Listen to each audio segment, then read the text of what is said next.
So I got a question for you guys before we start this video. When do you guys cut your HOSTA back? Because I cut mine back in the fall, right after the first freeze, when it looks like this. But other people let their HOSTA go all the way dormant and start rotting and lay flat on the ground. I don't like the way this looks. This looks messy, and once the leaves are down on the trees, everything just looks even worse and looks brown and dead. So what I do is, this time of year, we just had our first frost. So you can see my deer ate that HOSTA. But what I do is I go around and I start cutting my HOSTA and all my other flowers down. And I leave them about 2 inches off the ground. But that makes it so much easier for the fall clip blowing leaves and getting the acorns out of all the flower beds. So like, this is what I'm going to be doing starting today, obviously, in this video. I'm going to start cutting all my HOSTA back. So how do you guys do it? Because I don't like the way that looks. Everybody says it gets it. This is when all the nutrients go back to the plant. Well, they've been out of bloom long enough, I think. And I've been doing it this way for years, and they keep coming back nice and strong. So let me know what you think in the comments, please. Let me know your technique. I just use a set of hedge trimmers, hand loppers. So, all right, let's get this video started. Good morning. So today we are going to get the Benford TS25 concrete buggy, and we're going to start cutting back the HOSTA and the grasses and the flower beds. It's fall and they're starting to wilt. So it's time to clean up some of the flower beds to make it easier to do the leaf cleanup and to make the front yard actually look a little bit more presentable. So we'll take the Benford down to the end of the driveway and we will start doing fall cleanup. Give you a rundown on the Benford TS25 if you are not familiar with them. I picked this up with needing a lot of work, no brakes, no clutch, leaking hydraulic cylinders, which I fixed everything except I have one leaking hydraulic cylinder still. I'm sure you'll see that. It's a rear wheel steer, front wheel drive, manual transmission to make it dummy proof. Once I sanded and painted it, I put a little memo right there. It is a single cylinder diesel engine, which is inside there. And one really neat thing about it is it has a hand crank. So if the battery is dead and you can't start it, you take this crank and you stick it right in there, just like an old Model T or something like that, and you can actually hand crank to start. It is a very loud single cylinder diesel. It has a big centrifugal weight inside the gearbox there, and basically once that, it takes a little bit to get that going, and once that goes, you just basically can idle this thing around. It holds pretty good. I did a retaining wall and 40 tons of stone in a day and a half, and that was just because it was down a steep hill. So it's not bad. I'd prefer a four-wheel drive one, but this is a oldie but a goodie, and I got a good deal on it, and it's fun to drive. So as you'll see, it's going to be really loud when I start it. Like I said, it's a single cylinder, so a lot of people think there was something wrong with it, but it's not. That's how they're designed, and they're from England. So that's, if you go in some English channels out there, they use them in the farms and obviously for concrete. So all right, let's get this thing started, and I'm gonna drive it down the end of the driveway.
Here we go, got one full buggy of HOSTA.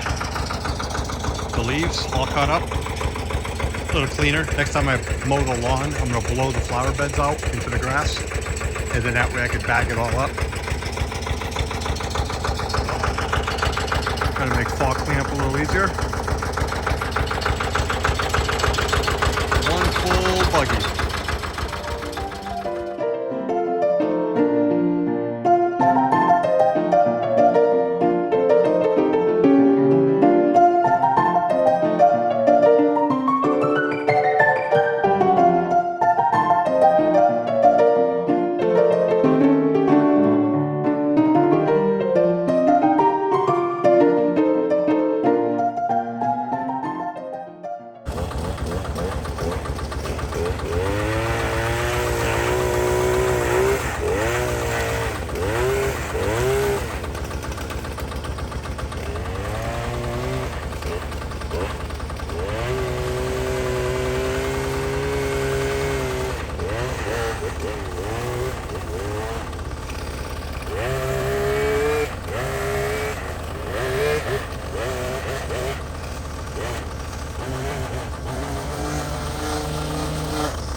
Now doesn't that look cleaner?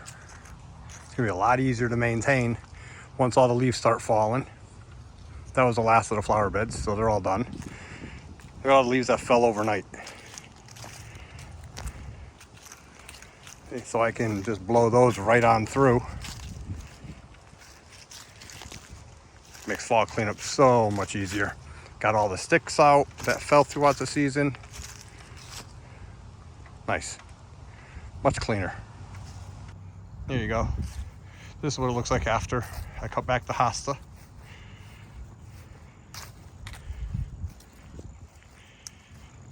And then when I go to mow the lawn again, I'll blow the flower beds out again.